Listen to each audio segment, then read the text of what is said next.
There's a contestant left standing. Left alive.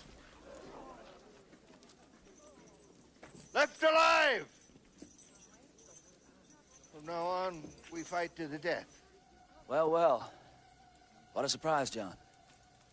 You changing the rules. Any problem with that? Well,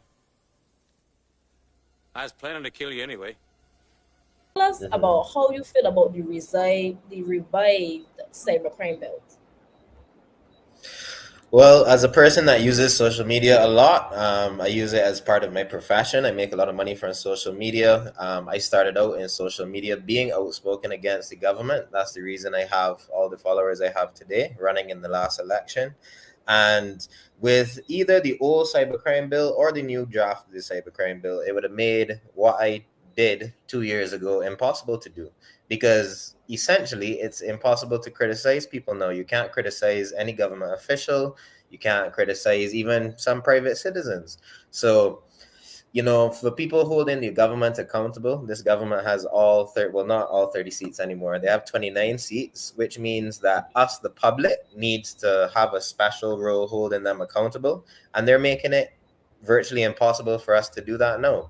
So for myself and all the other internet activists that try to hold the government accountable, even this very show would easily be banned as soon as the cybercrime bill is passed.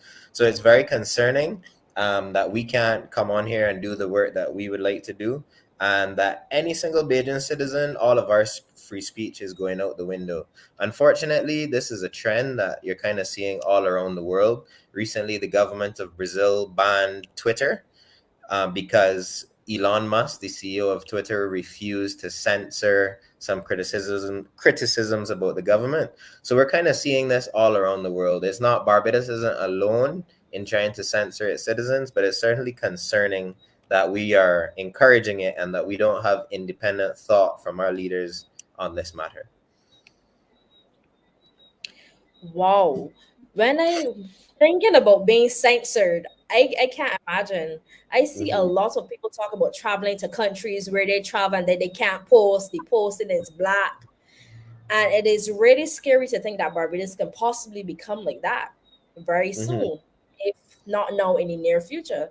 Janine, I want you to Janine kind of dropped out. So when she comes back on, I don't know if you ever experienced that when you traveled, being blacked out or being in a country where you weren't allowed to post, you're being monitored, and then you can possibly be arrested. Have you ever encountered something like that? I've been to China before. In China, they just block out all the social media, period. So it doesn't even give rise. They don't leave any chances. There's no chance to say anything bad, do anything bad, because there's just no social media, period. The social media, no Western social media. They have their own Instagram equivalent. They have their own Twitter equivalent. They have their own WhatsApp equivalent. But that is highly monitored by the government. And they have something called a social credit score. So it's essentially like a form of the digital ID that they were trying to introduce here in Barbados. And let's say you said something bad on the Chinese social media, you could find that you were fined $150 and it was taken straight out of your bank account. That's what happens in China. And a lot of people were concerned, including people here on the Marcia Week show, that is the direction that the Barbados government was trying to go with the digital ID. Because if you have a digital ID that, it's always obviously a form of identification, which we all need. But then if we go and link our healthcare records and then in time link our bank account and everything else, it makes it too easy for the state to be able to meddle in our affairs. If they wanted to just completely pause somebody's bank account, they could do that. And that's the direction that China is in right now. And, China's a one-party state. Barbados is essentially a one-party state as well.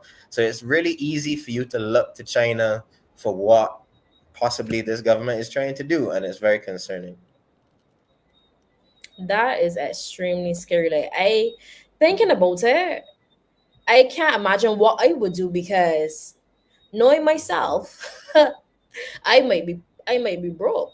I don't know how they pull from negative, because if something like that is possibly implemented in the future, it seems like we won't have any money, because if you have a issue with something, you feel like somebody's being unfair, you want to advocate. It's basically like taking away the ability to advocate for somebody. Janine, I want you to jump in here. How do you Yeah. feel about the revised cybercrime bill? Honestly, it feels like a dream. I thought that after persons went to parliament and spoke about their views and how they really felt about this situation, the Marcia Week show was used and other persons used different mediums in regards to the same social media to express their concerns about this bill, that we would have seen something that was feasible to Barbadians, not something that would incriminate us further